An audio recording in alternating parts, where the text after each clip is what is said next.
Hello students, দেখো এই অঙ্কটা আজকে আমরা কিভাবে করবো। বলেছে তিনজন লোক কোনো কাজের 3 গুণ কাজ 3 দিনে করতে পারে, তাহলে 7জন লোক ওই কাজের 7 গুণ কাজ কত দিনে করতে পারে।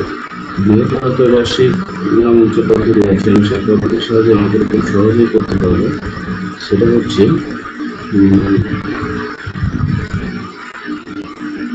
আমি এখানে লিখবো যেটা আমাকে জিজ্ঞেস করছেন, চেষ্টা করবো সেই বিষয়টা সবসময় না লিখতে পারে, তবে তোমার একটু হলেও সুবিধা হবে। তো এখানে লিখবো প্রথম বিষয় যেটা করবো লোক সংখ্যা,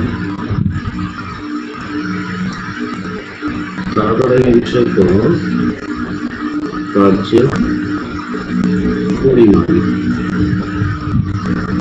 তারপরে আমি বিষয় নেব সময়। ঠিক আছে, এবার এখানে লোক সংখ্যা যেমন আছে 3জন, কাজের পরিমাণ হচ্ছে 3 গুণ কাজ এবং সময় হচ্ছে 3 দিন। দ্বিতীয় ক্ষেত্রে হচ্ছে 7জন লোক 7 গুণ কাজ এবং এখানে দিন সংখ্যাটা আমাকে জিজ্ঞাসা করেছে।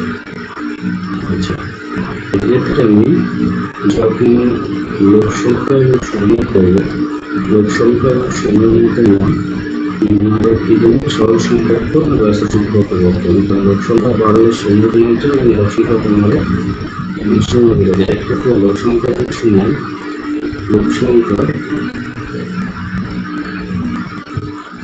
সংখ্যা ও সময় ব্যস্তায়ন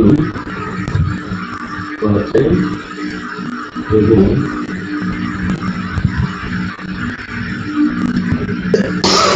কাজের পরিমাণ সময়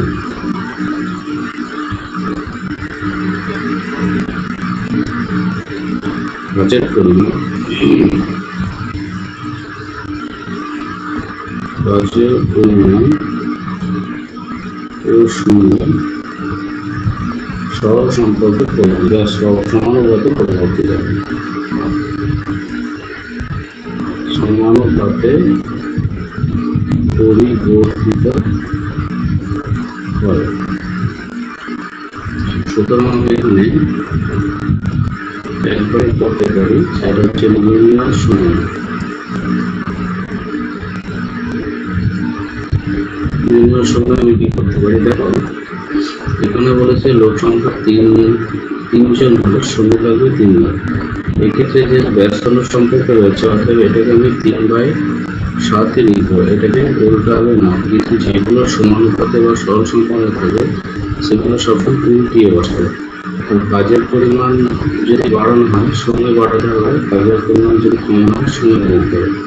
এক্ষেত্রে এই যে 3/7 আছে এটাকে আমি উল্টিয়ে নেবো, কারণ যেহেতু এটা সরল সংখ্যা হয়েছে মধ্যে 3। সুতরাং এই ক্ষেত্রে দেখা যাচ্ছে 7-এর সঙ্গে 7, 3-এর সঙ্গে 3 কেটে কেটে এখানে 3 দিনই সময় লাগবে। ওকে, থ্যাংক ইউ।